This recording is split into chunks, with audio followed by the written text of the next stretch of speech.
ہمارے دعوے بہت بلند ہیں، لیکن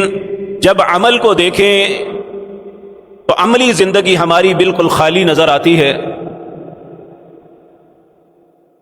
اور ہم سب ایک ایسی خوش فہمی میں مبتلا ہیں جس کے متعلق اللہ نے قرآن کریم میں بارہا مرتبہ یہ بات ارشاد فرمائی۔ یہود کے متعلق، بنی اسرائیل کے متعلق، لا يعلمون الکتاب الا امانی وانہم الا یظنون، جہاں اہل علم جو ہے وہ حق بات کو چھپاتے تھے، جہاں اہل علم لوگوں کو صحیح بات بتانے سے کتراتے تھے، وہاں پہ جو لا علم ان پڑھ لوگ تھے جنہیں کتاب کا علم نہیں تھا، وہ ساری زندگی تمناؤں پہ بسر کرتے رہے کہ ہم نہ کلمہ گو ہیں، ہم نے کلمہ پڑھا ہے اس لیے ہم نے بخشا نہیں جانا تو